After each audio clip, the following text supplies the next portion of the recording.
Bonjour et bienvenue sur le podcast Venu d'ailleurs, le podcast où nous parlons de la recherche en astronomie et astrophysique. Nous sommes Lucie Lebouleux et Franck Celsis et aujourd'hui nous vous proposons un épisode spécial en format court pour commenter l'actualité du moment. Jeudi dernier, le 17 avril, un article est sorti et les médias se sont enflammés. Grâce au James Webb Space Telescope, une équipe de l'université de Cambridge aurait découvert du sulfure de diméthyle dans l'atmosphère de l'exoplanète K2-18b. Or, le sulfure de diméthyle sur Terre est produit par le plancton marin. Il n'en fallait pas plus pour clamer cette nouvelle extraordinaire, on aurait découvert des indices de vie ailleurs. Mais qu'en est-il vraiment ? Et pour l'occasion, nous accueillons Guillaume Chavreau, chercheur à l'Institut de planétologie et d'astrophysique de Grenoble et climatologue des exoplanètes. Bonjour Guillaume, bienvenue au podcast Venu d'ailleurs. Bonjour Guillaume. Bonjour. Alors peut-être pour commencer Guillaume, tu peux nous dire en quoi consiste ta recherche ? Oui, donc moi j'étudie les exoplanètes et plus particulièrement, leur, climat, grâce à différents modèles numériques qui sont au final, assez, similaires, aux modèles qui ont été développés pour, l'étude du climat terrestre. Mais, on utilise des versions qui ont été, rendues, plus génériques, pour pouvoir représenter la diversité des climats qu'on observe sur les exoplanètes et on espère observer, dans les futures années. Très bien, donc tu sembles bien la bonne personne pour commenter cette actualité. Alors, cette idée que l'on pourrait, en analysant la composition d'une atmosphère d'une autre planète, révéler la présence de vie, est-ce que c'est quelque chose de bien assis scientifiquement ? Ça vient d'où ? Qu'est-ce que tu as à nous dire sur ce concept ? Alors c'est un projet qui est assez vieux, je pense, depuis très, très longtemps, même avant de s'intéresser aux exoplanètes, l'humanité s'est toujours questionnée sur ses origines et savoir si on était seul dans l'univers, et depuis la découverte et l'observation des premières exoplanètes, dans la décennie 90, on a maintenant des observations sur lesquelles on peut s'appuyer, sur ces questions-là. Mais, il faut garder en tête que l'étude des exoplanètes est une science qui est quand même très jeune et là, on se pose des questions qui sont vraiment, complexes. C'est une question qu'on ne pourra pas, répondre, dans les prochaines années, mais c'est des questions sur lesquelles on travaille et notamment pour lesquelles on essaie de développer des instruments pour aller, explorer ces atmosphères de manière de plus en plus précise. En particulier, alors, on va parler dans cet épisode de K2-18b, mais si on prend l'exemple de la Terre elle-même, on sait qu'il y a une activité biologique, la preuve, ce podcast existe. Est-ce que l'activité biologique, quel est l'impact de l'activité biologique sur la composition de notre atmosphère ? Et est-ce que si on était sur une exoplanète, on serait capable de détecter cette activité biologique dans notre atmosphère ? Donc l'impact de l'activité biologique sur Terre, elle est extrêmement importante, notamment, via la photosynthèse. On sait que les plantes absorbent énormément de CO2 pour, produire, de l'oxygène. Donc, ça va venir, en quelque sorte, perturber, le cycle chimique, classique qu'on a sur une planète s'il n'y a pas de vie et pas de plantes. Donc on sait qu'il y a un impact, énorme, sur la composition atmosphérique. De là à arriver à détecter ces modifications et surtout à relier une composition atmosphérique à la présence de vie, c'est une question qui est totalement, différente puisque, je prenais l'exemple de l'oxygène. On sait que les plantes produisent de l'oxygène, donc on a une production, biotique d'oxygène, mais aussi il y a des processus, géochimiques notamment de production abiotique, c'est-à-dire de production d'oxygène qui ne viennent pas des plantes. Donc la grande question pour étudier la présence de vie dans l'univers, c'est d'arriver à dissocier des processus, abiotiques des processus, biotiques. D'accord. Mais ça suppose forcément d'avoir une bonne idée sur tout ce que la nature peut produire comme diversité d'atmosphères planétaires, sans la vie, pour pouvoir arriver un jour peut-être à y distinguer, la vie et c'est peut-être là, non, qu'on manque un petit peu aujourd'hui de données, d'informations? Oui, tout à fait. On a pour le moment, pas d'idée claire sur, la composition typique, d'une atmosphère, tellurique qui aurait la masse et la taille, de la Terre, par exemple. Donc, arriver à distinguer une atmosphère qui sort, entre guillemets, de la distribution classique, des planètes et qui présenterait une composition atmosphérique qui serait signe, de vie, c'est, comme tu viens de le dire, ça implique de savoir quelle est, la composition classique, d'une atmosphère, chose qu'on ne sait pas pour le moment. Et pour s'éloigner un Un peu, alors on va à 124 années-lumière de la Terre. Il y a donc cette exoplanète dont tous les médias parlent en ce moment, K2-18b. K2-18b, c'est une mini Neptune, enfin ce serait une mini Neptune. Elle ressemble un peu à une grosse Terre. Elle fait à peu près, son rayon est à peu près 2,5 fois, je crois, le rayon de la Terre. Sa masse, 8 et quelques fois la masse de la Terre. Et son étoile est très différente de la nôtre puisque c'est une naine rouge, K2-18a, et elle orbite autour de son étoile en 33 jours. Et Franck, tu voulais parler de son flux peut-être? Donc K2-18b, la planète a été découverte en 2015 par des observations avec le télescope spatial Kepler. Et ensuite, sa masse a été déterminée par des mesures de vitesse radiale. Donc tout ça, toutes ces techniques, vous pouvez les revoir par des précédents épisodes. Et c'est ça qui a permis de voir la densité plus faible que celle de la Terre, qui démontre qu'elle est très riche en composés qu'on appelle volatiles, qui peuvent être soit des glaces, soit des liquides, soit des gaz. Peut-être avant de discuter de ces observations faites avec le James Webb par l'équipe de Madhusoodan à Cambridge, Cambridge, Angleterre, pas Cambridge, Boston. Ce qui est important de préciser, c'est que déjà avant ça, cette équipe-là avait, attribué à cette planète-là des caractéristiques qui ont été regroupées sous un terme de planète ICN, ce qui est déjà en soi assez contestable, et peut-être ça, Guillaume, tu peux nous en parler un petit peu, de ce concept? Oui, donc le concept de planète, ICN, c'est, un concept qui est enfin, un mot qui est apparu assez récemment, mais sur un concept qui est un peu plus vieux, qui a été discuté pour la première fois à la fin des années 90, il me semble, sur, la possibilité pour une planète similaire à Neptune d'avoir ou pas un océan d'eau liquide, dans l'atmosphère profonde, en fonction de la composition atmosphérique et de la distance à l'étoile. Et donc le terme de ICN, il vient de la contraction entre hydrogène et océan, et donc il sous-entend un petit peu, qu'il y aurait systématiquement un océan d'eau, dans ces planètes-là. Ce qui est, à mon sens, une hypothèse assez forte puisqu'on connaît peu, ce type d'objet, puisque comme tu l'as dit Franck, on n'en a pas dans le système solaire, on n'a pas d'exemple, proche. Et donc, faire, une hypothèse aussi forte dans la dénomination même des objets, me semble assez maladroit, si je puis dire. Et d'autant que, en fait, bon, l'idée derrière, c'est que bien que le dihydrogène H2 est une molécule sans moment dipolaire, donc qui n'interagit normalement pas avec la lumière, quand sa pression est suffisamment élevée, les collisions de ce dihydrogène avec lui-même font qu'il y a un dipôle induit, la molécule se déforme un peu et elle peut devenir un gaz à effet de serre. Elle peut absorber le rayonnement et devenir un gaz à effet de serre très efficace. Mais il faut des pressions élevées, donc il faut des atmosphères d'hydrogène très épaisses, très massives.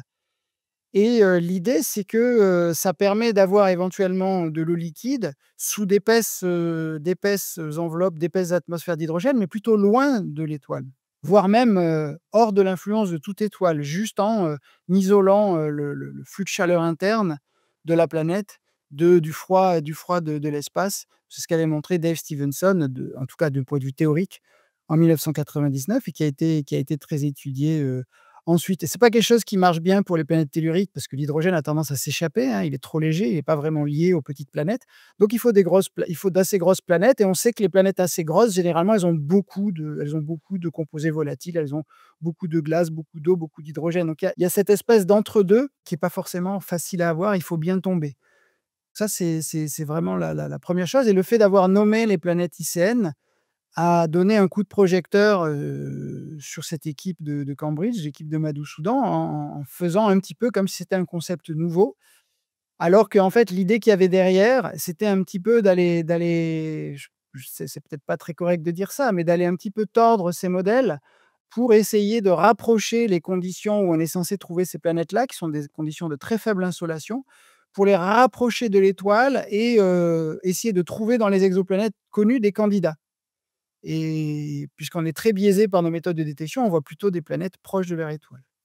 Donc ça, c'est le 1er débat qu'il y a eu, la première controverse qui a été, voilà, l'équipe de Madhusoodan considère qu'une planète comme K2-18 est une planète potentiellement capable d'avoir de l'eau liquide, alors que tous les autres modélisateurs trouvent que non. Est-ce que tu es d'accord un petit peu avec, mon long tunnel là-dessus, Guillaume? Oui, oui, je suis d'accord avec toi, c'est, ils sont un peu, cette équipe de Cambridge est un peu la seule à défendre, cette possibilité, en tout cas pour cette planète, d'avoir, un océan, d'eau liquide dans l'atmosphère profonde.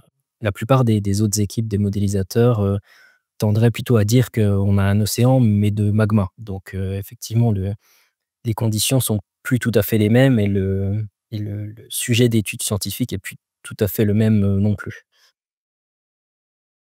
Et en particulier donc, tu as parlé, Franck, des observations du télescope spatial, James Webb, qui ont amené d'ailleurs à ces conclusions, pour l'équipe de Cambridge. Que racontent, ces 2 articles de Madhusoodan, donc l'article de 2023 et l'article de 2025? Quelles sont leurs conclusions? Donc Madhusoodan et son équipe ont obtenu du temps du télescope spatial James Webb pour observer, les transits de K2-18b devant son étoile et donc d'essayer de faire un spectre lors du transit pour, voir les signatures spectroscopiques des limbes de l'atmosphère, pour voir comment, les limbes de l'atmosphère altèrent le rayonnement de l'étoile et qu'est-ce que cette altération peut nous révéler. Et ils ont obtenu du temps avec 3 instruments, du James Webb, il a plusieurs instruments. Un qui s'appelle, NIRISS, on n'a pas besoin de s'y attarder dessus, un qui s'appelle NIRSPEC, qui se recouvre pas mal en termes de longueur d'onde avec des petites différentes et puis un qui s'appelle MIRI et qui lui va voir beaucoup plus loin, dans l'infrarouge et ils ont eu accès à ces 3 domaines-là. Il y a plusieurs choses qui sortent de ça. Il y a d'abord quelque chose qui n'est pas du tout, débattu, qui est retrouvé par les autres équipes quand elles ont eu la chance de traiter ces données, c'est la détection du méthane, CH4, dans cette atmosphère qui est un composé, assez commun et assez attendu, pour des atmosphères dominées par l'hydrogène. Il faut savoir qu'on sait que K2-18 a une atmosphère dominée par l'hydrogène déjà avec des observations du télescope spatial Hubble, qui n'avaient pas permis de dire grand-chose, qui d'ailleurs, avec ces données, on pensait avoir détecté de la vapeur d'eau, mais en fait non, maintenant on sait que c'était le méthane et le méthane a été bien identifié sur ces observations-là et ça, c'est ce qu'il y a de solide et de robuste, c'est cette observation de méthane dans une atmosphère, dense d'hydrogène. Après, c'est là qu'il y a d'autres annonces, qui sont beaucoup plus osées. Donc il y a eu la détection d'un autre constituant qui est le dioxyde de carbone, aussi très commun dans les atmosphères planétaires. Pas forcément, attendu en présence de méthane parce que le CO2 c'est la forme la plus oxydée du dioxyde de carbone alors que le méthane, c'est sa forme la plus hydrogénée, mais c'est pas du tout impossible. Peut-être Guillaume, tu veux commenter là-dessus? Oui, ces détections, comme tu disais de méthane et de CO2, dans l'atmosphère de cette planète, nous donnent aussi un parallèle avec le système solaire puisque c'est des gaz à effet de serre qu'on retrouve aussi, à l'état de traces dans Uranus et Neptune et du coup, ça rend, ces observations d'autant plus solides puisque l'exemple le plus proche qu'on ait dans le système solaire de ce type d'atmosphère, comporte aussi le même type de gaz. Oui, tout à fait.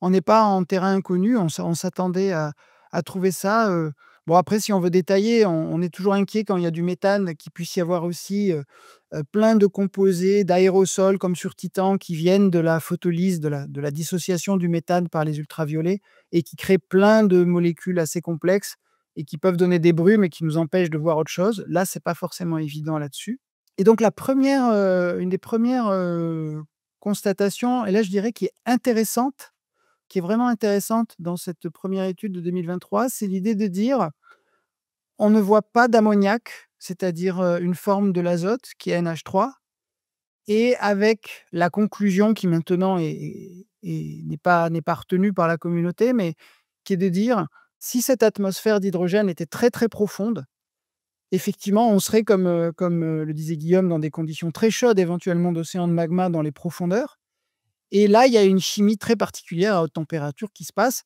et à haute pression et ça devrait effectivement faire remonter, entre autres composés, de l'ammoniac, du NH3 et le fait de ne pas le voir, selon Madhusudhan et ses collègues, signifie que l'atmosphère n'est pas très profonde. Elle ne dépasse pas quelques bars, par exemple, quelquefois la pression à la surface de la Terre. Et ça vient entretenir son idée que peut-être on pourrait quand même avoir de l'eau liquide, puisque forcément, dès qu'il y a trop d'hydrogène, l'effet de serre est monstrueux et donc on ne peut plus avoir du tout d'eau liquide. Déjà, même avec très peu d'hydrogène, on ne peut pas. Mais dans ces modèles, même lui, il a besoin de ne pas en mettre trop. Et cette non-détection d'ammoniac alimentait l'idée que pour ces auteurs-là, la planète pouvait avoir un océan. Et pour couronner le tout, il y avait une possible détection alors selon Madhusudhan et ses collègues, possible en 2023 dans des premiers spectres obtenus avec donc les instruments NIRISS et NIRSPEC, et pour eux confirmé en 2025 avec les spectres MIRI, qui serait la détection d'un composé appelé DMS, sulfure de diméthyle, et qui, comme on le disait en introduction, sur Terre, a une origine biologique. Sa présence dans l'atmosphère est liée à l'activité biologique. Et donc, ils ont conclu que peut-être là, ils avaient découvert la trace d'une activité biologique, et pourquoi pas liée à ce possible océan qui serait, alors là, en totale spéculation, présent sur cette planète. Donc, Guillaume, tu peux nous commenter peut-être un petit peu cette observation de DMS et qu'est-ce qu'on peut lui faire dire?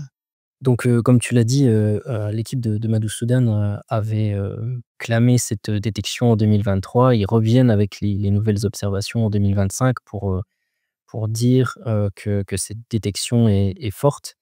Donc, c'est un peu ça qui fait un vif débat, dans la communauté puisque, typiquement pour l'article qui est sorti il y a quelques jours, pour résumer, si on veut analyser, un spectre, observé et le relier aux conditions physico-chimiques de l'atmosphère, on utilise différents modèles qui, ont une base de données de plein de molécules différentes et qui essaient de comparer les observations à, la signature spectrale de différentes molécules, et on regarde quelle est la composition moléculaire qui permet d'expliquer, au mieux, les observations qu'on ait. Là où il y a un petit peu de malhonnêteté de la part de l'équipe de Madhusudhan, c'est que dans ce processus-là, ils n'ont pas pris, un grand échantillon varié de molécules, mais ils ont pris uniquement du DMS et donc essayé d'expliquer les observations avec, une seule molécule. Et donc forcément, on arrive toujours plus ou moins à expliquer les choses, si on met une seule molécule dans l'atmosphère, et forcément que cette molécule va s'y trouver puisque c'est la seule qu'on met. Donc c'est un peu le serpent qui se mord la queue, et il y a justement un autre article qui étudie, cette planète aussi avec des observations plus anciennes, qui met un cocktail varié de gaz dans l'atmosphère et ne retrouve absolument pas, cette molécule-là.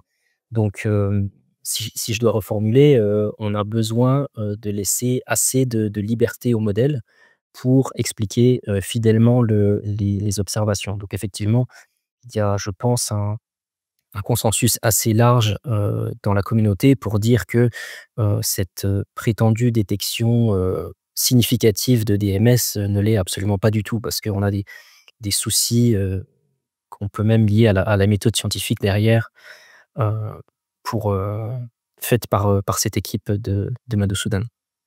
Et on va y revenir. Donc le premier biais que tu vois, c'est celui d'avoir utilisé seulement du DMS, dans, les modèles, d'avoir injecté uniquement, les molécules qui les arrangeaient finalement, qui arrangeaient l'étude, et forcément ça biaise les résultats. Il y a un autre biais qui est lié au modèle, je crois, donc au modèle d'atmosphère, à la manière dont on projette la composition atmosphérique. Elle est liée, à l'albédo, donc à la capacité de réflectivité de la planète. Je sais pas si tu veux en parler, Guillaume ou Franck? Effectivement, il y a eu, des études, notamment en 2024 sur K2-18b, faites avec, des modèles de climat, très avancés, des modèles 3D qui prennent en compte, une physique extrêmement complexe, bien plus complexe que les modèles simples utilisés par l'équipe de Madhusudhan, et qui montraient que pour, arriver à maintenir un océan d'eau liquide sur cette planète, il faudrait des valeurs, d'albédo très élevées, de l'ordre de 0,5 ou 0,6. Donc c'est des valeurs très élevées, parce que si on compare à la Terre a un albédo de 0,3 comme le disait Franck, et pour maintenir, ces albédos extrêmement élevés, un des moyens pour y parvenir est notamment de mettre des aérosols, donc des poussières dans la haute atmosphère qui vont venir, réfléchir, le flux arrivant, sur la planète. Mais malheureusement, ce scénario avec des aérosols dans l'atmosphère ne correspond pas du tout aux observations, notamment de James Webb. Donc on peut, rejeter ce scénario-là et on se retrouve avec, une planète, qui forme assez peu de nuages et donc qui a un albédo, qui est, très bas, inférieur à 0,1 et du coup, qui dit un albédo très bas, dit que la planète absorbe énormément de flux venant d'étoiles et donc on a une température, à la surface de la planète qui est extrêmement élevée et qui est, de l'ordre de, 1 000-1 500 degrés, donc totalement incompatible avec, la présence, d'un océan.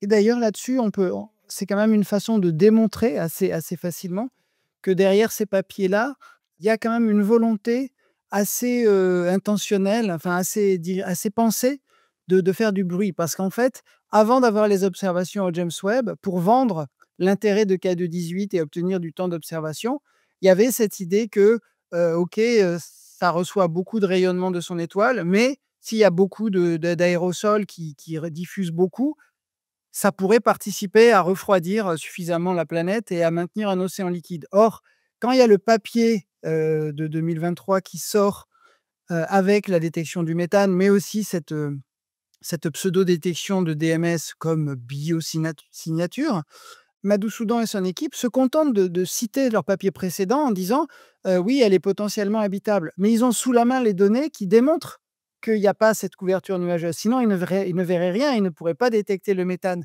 Et donc là, ils font le travail par morceaux et là, à ce stade-là, ils omettent de dire ça. Donc il a fallu qu'il y ait d'autres auteurs qui publient des papiers, donc Jérémy Lecomte, par exemple, l'a fait, mais d'autres, pour dire: «Attends, mais attention, là, maintenant, on a des contraintes et donc on peut contraindre l'albédo, et on n'est pas du tout dans ces circonstances-là et il fait très, très chaud sur cette planète. Donc si jamais vous trouvez du DMS, en tout cas, il ne faut pas y chercher une source, marine. Il y aura pas d'eau liquide dessous». Donc ça, c'est quelque chose qui est mis sous le tapis du style: «On l'a déjà publié, on a dit que c'était habitable, qu'il pouvait y avoir de l'océan, on n'y revient pas». Donc là, derrière, il y a ce véritable problème, qui est au-delà de la méthode scientifique, qui est un problème vraiment, d'honnêteté. Après, juste pour préciser, c'est peut-être pas forcément évident pour les gens qui nous écoutent de dire, c'est évident que si on met une seule molécule, on va arriver à fitter un peu ce qu'on veut. Ce qu'il faut comprendre, c'est que les paramètres qu'on a quand on met une molécule, c'est à la fois, la quantité de molécules et éventuellement comment elle se répartit dans l'atmosphère, mais c'est aussi la température de l'atmosphère et comment elle varie avec la pression. Et quand, Madhusudhan dit qu'il a 99,7 de certitude ou de chance, enfin de robustesse de sa détection, en fait, qu'est-ce que ça veut dire? La seule chose qu'il peut faire dans ce type d'approche, c'est comparer un modèle où le spectre doit être plat, c'est-à-dire où il y a aucune, variation avec la fréquence, hein, le spectre est complètement plat et son jeu de modèles où il ne fait que mettre du DMS avec différents profils de température. Et c'est là que forcément, il va avoir beaucoup plus de latitude avec son modèle, avec du DMS et profil de température, pour faire quelque chose qui se rapproche un petit peu plus du spectre qu'un spectre plat. Si à un endroit, il a de l'absorption, il va changer le profil de température pour faire de l'émission, enfin, il fait ce qu'il veut, quoi. Et c'est là qu'en fait, ce 99,7 c'est éventuellement dans cette comparaison entre ce modèle avec du DMS et le modèle plat. Mais ça va même plus loin, c'est-à-dire qu'en fait, c'est même pas correct ce 99,7 parce qu'il y a des arguments, notamment des arguments qu'on appelle de parcimonie, c'est-à-dire de combien de paramètres on a besoin pour fitter un spectre et dans le spectre qui est plat en fait, on a un seul paramètre, on a même zéro quoi, c'est juste le spectre plat et dans l'autre, on en a plus et en fait, ça dégrade la qualité de l'accord. Et on est là dans des approches qu'on appelle bayésiennes, qui sont un type particulier de statistique où il est toujours très difficile, en tout cas ça demande beaucoup d'efforts, d'arriver à traduire son travail en termes de pourcentage de certitude ou de pourcentage d'accord ou de rejeter des modèles. Et là, clairement, ça demande un travail qui n'a pas été fait correctement dans cette dernière étude et les premières réactions qu'il y a eu dans la communauté pour critiquer ce travail, ça a été de dire: «Non mais attendez, l'analyse statistique n'est pas bonne». L'analyse statistique n'est pas bonne. Ce 99,7 qui est vendu aux médias n'a strictement, aucune véracité, dans ce contexte-là. Ouais, je crois que ça a été recalculé, par, un autre chercheur, j'ai vu ça passer et c'était plutôt du 27,6. Oui, c'était du 27,6 dans la comparaison entre, le spectre avec du DMS et le spectre plat. Ce qui est vraiment d'histoire de dire: «Bon, ben, on reviendra quand on aura des observations parce que là, on a strictement rien à dire» et d'ailleurs, même avant d'aller loin dans l'analyse, quand on regarde le spectre avec ses incertitudes et ce qu'il nous présente, tout spectroscopiste qui a l'habitude peut dire: «Bah, je vais rien en tirer de ce spectre-là». Je vais éventuellement, pouvoir, si j'ai un composé qui agit sur la totalité du spectre et que je peux corréler en fait, toutes les variations de ce spectre avec une seule et même molécule, peut-être que j'aurai enfin, une détection peut-être à ce qu'on appelle à 1 sigma ou 2 sigma, c'est-à-dire que oui, il y a probablement cette molécule-là, mais sans en être certain. En plus, il faut savoir aussi que pour des molécules comme le DMS, on n'a même pas la spectroscopie complète de cette molécule-là. C'est-à-dire que quand on fait la comparaison, on compare avec des bouts du spectre de la molécule parce qu'on n'a pas, comme on a par exemple pour le CO2 ou la vapeur d'eau, on n'a pas les données spectroscopiques totales de cette molécule-là. Donc en fait, si ça se trouve, il y a un petit bout de DMS et qui trahirait le fait que, ça peut pas être ça.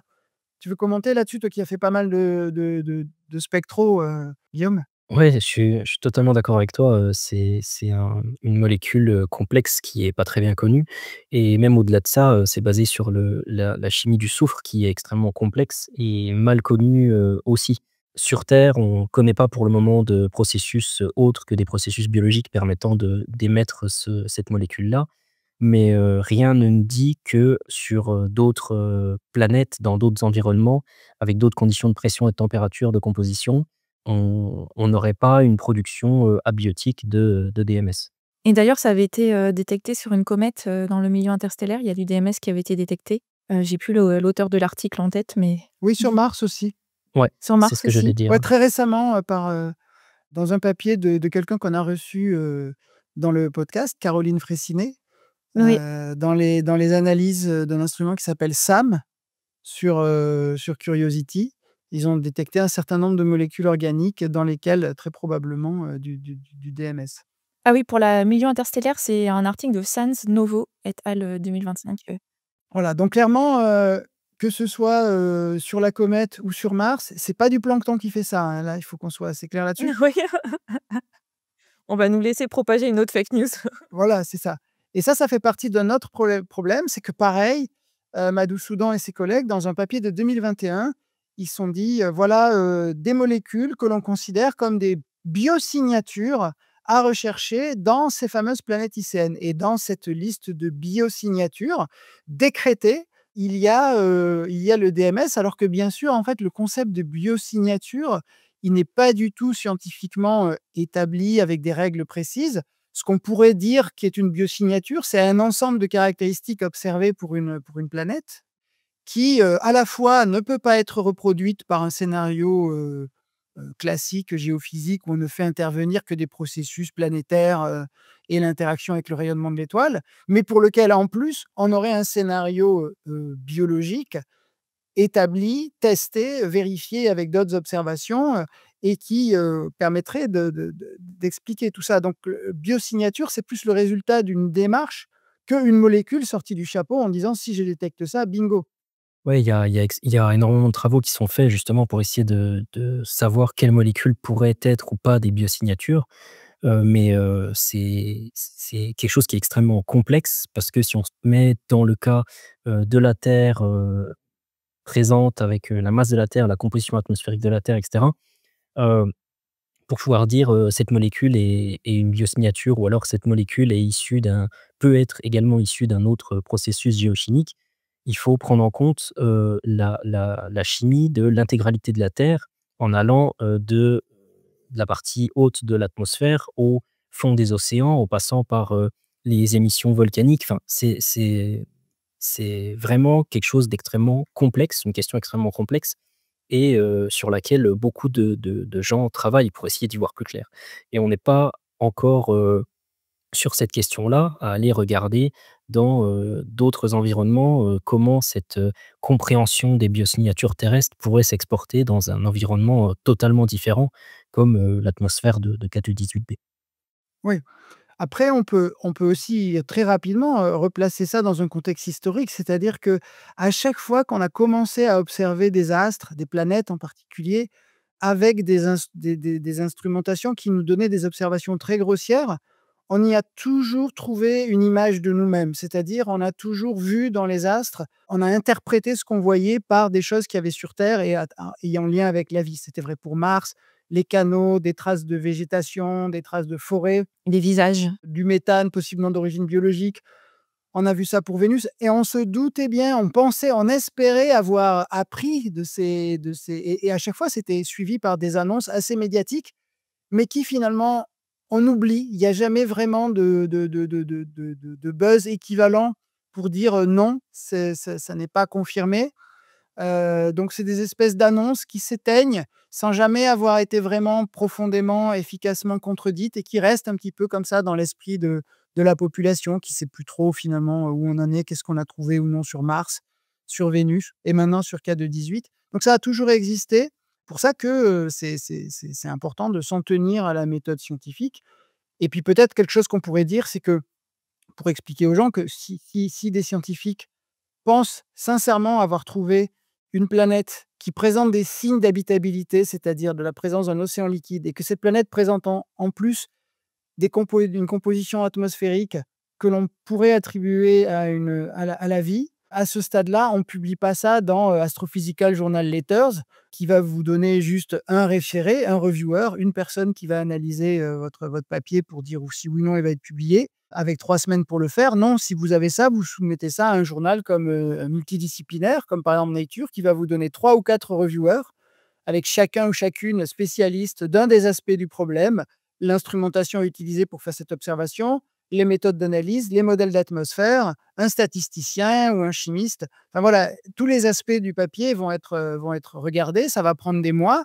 Et puis là, oui, je dirais, alors ça n'assure pas de la qualité forcément du truc, mais au moins, on peut être un peu plus prémuni contre des dérives. Oui, et en plus, les annonces, comme on dit, les annonces extraordinaires demandent des preuves extraordinaires. En science, il est très compliqué d'avoir des preuves de quoi que ce soit. Ce qu'on peut avoir, ce sont des indices. Ces indices, on peut les classer. On peut avoir des niveaux de vraisemblance des indices. C'est le pourcentage statistique dont on parlait avant. Et finalement, ici, le pourcentage, enfin, le niveau de vraisemblance est finalement très bas. Donc, pour une annonce aussi extraordinaire, avoir des biais pareils, c'est un peu dommage. Et au moment d'amener ça au public et le fait de finalement forcer des gens comme nous à réagir en disant: «Non, non, attention, c'est pas du tout ça qui a été détecté, ne nous emballons pas», ça peut donner l'impression qu'il y a en fait, d'un côté, des gens qui ont l'esprit ouvert, capables d'imaginer, qu'on peut détecter de la vie ailleurs, comme Madou-Soudan, comme à Villeub, et de l'autre, une communauté, qui finalement est obtuse, dogmatique, incapable d'imaginer qu'il y ait de la vie ailleurs que sur terre. Et là, il est important de rappeler que la recherche de vie ailleurs est vraiment une des priorités des grandes agences scientifiques, des grandes agences spatiales, que la recherche d'atmosphères qui auraient pu être comme ça modifiées par le vivant sur des exoplanètes, c'est vraiment une motivation très profonde de toute la recherche qui est menée sur les exoplanètes. Et je pense que ce que fait Guillaume est aussi, au fond, finalement, est motivé par ça. Tu me dis si ou non je me trompe. Mais on pourrait croire que du coup, on est un peu là pour brimer, pour brider ce type de recherche. Alors que non, on veut juste qu'elle soit faite correctement, vraiment, à la limite même, avec, peut-être plus de rigueur que pour d'autres, même s'il faudrait bien sûr toujours appliquer avec rigueur la méthode scientifique. Mais voilà, avec cette idée que, plus le sujet on est quand même dans la spéculation, on ne sait pas où on va, on ne sait pas si la vie extraterrestre est commune ou rare, on ne sait pas si on la trouvera à portée de télescope. Mais ce qu'on veut, c'est pour répondre à ces questions-là, n'ayant que l'exemple terrestre, il va falloir être vraiment, vraiment très, très rigoureux. Je ne sais pas ce que vous en pensez, mais c'est ça, moi, je trouve le plus dommage avec cette annonce-là, c'est qu'elle jette un petit peu le discrédit sur, finalement, une méthodologie, qui, par ailleurs, pourrait donner quelque chose d'extraordinaire dans le futur. Je suis tout à fait d'accord avec toi et ça arrive en plus à un moment où la recherche internationale est menacée donc c'est d'autant plus dommageable et comme tu disais, moi les planètes qui m'intéressent le plus, c'est les planètes, telluriques tempérées donc qui potentiellement pourraient ressembler à la Terre. Et on travaille avec mes collègues observateurs et instrumentalistes, et avec toi, Franck, aussi, sur ces questions-là, pour essayer de préparer les connaissances instrumentales, observationnelles, théoriques, pour les prochaines générations d'instruments, et notamment des projets d'instruments à l'horizon 2040 qui ont pour objectif d'essayer de détecter ces fameuses biosignatures dont on parlait. Mais avant d'en arriver là, il faut, comme je disais, un énorme travail théorique sur quelles sont les biosignatures et quelles sont les molécules qui ne sont pas des biosignatures. Il faut un travail sur les modèles numériques en eux-mêmes pour les rendre suffisamment complexes pour pouvoir interpréter les observations qu'on va avoir.